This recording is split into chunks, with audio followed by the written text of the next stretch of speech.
Tracker 9 weather with Chief Meteorologist Holden LeCroy. Welcome back. Promise you a mostly cloudy and muggy day, and I also promise you some thunderstorms, and thankfully we've had none of that. In fact, we've had 5 lightning strikes, mainly across southern Douglas County early this morning.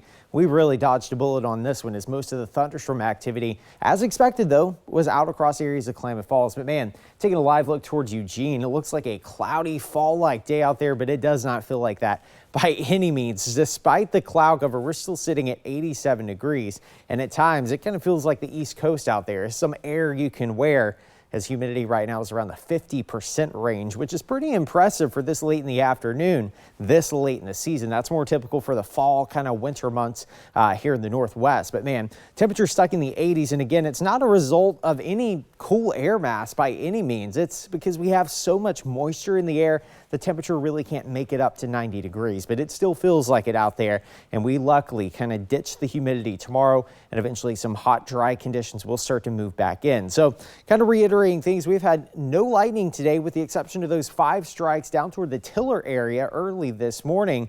We still have the red flag warning in place tonight, but I really am expecting most of our activity to continue shifting off towards areas of central, eastern Oregon overnight tonight. But the big story is the heat is going to return tomorrow with some slightly cooler weather expected, at least for the start of the week. Man, you can see the stark difference. Here we've kind of had the stratiform rain that has been persistent right along the spine of the Cascades, even across area foothill locations. We had rain pretty steady at times on area wildfires like the Lane 1 and Coffee Pot fire earlier this morning.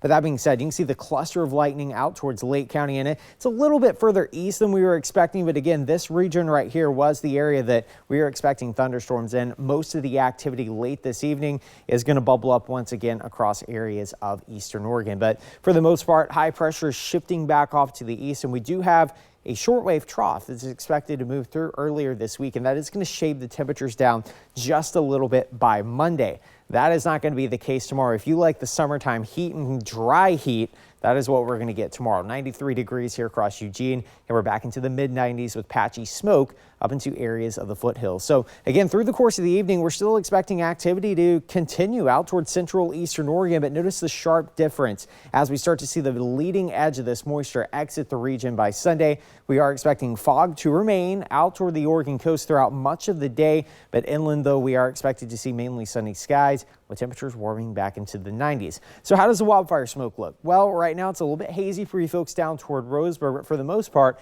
air quality is pretty good, even across areas of Eugene. Watch as it creeps a little bit further back toward the west on Sunday. But that being said, you can see the push in smoke and haze by Monday as that shortwave trough passes over the region. And that is going to lead to some slightly cooler temperatures. So your 7-day forecast for the coast, 65 Sunday afternoon. The low clouds and fog will remain, but sunshine should return by Monday. For the Umpqua Basin, around 95 degrees for you folks in Roseburg tomorrow. Mainly sunny skies by Monday and Tuesday. We should see some pretty good air quality improvements by Monday. For the Cascades, periods of smoke expected to return on Sunday. Cleaner air expected by Monday, but temperatures will be in the 80s through the rest of the week. And for Eugene and Corvallis, hazy sunshine is coming back tomorrow, but it's going to be a stark difference compared to what we had today. We're kind of talking about this. Walking outside, it is muggy. Air you can wear, but humidity is good for the area fires. It is, and it's not just the rain that we've been seeing on top of the wildfires in the foothills, it's the humidity that kind of suppresses the fire activity. But that being said, when we have the heat tomorrow, we're likely going to see that re-exacerbated. All right, Holden, thank you very much. Yeah. It's the largest prison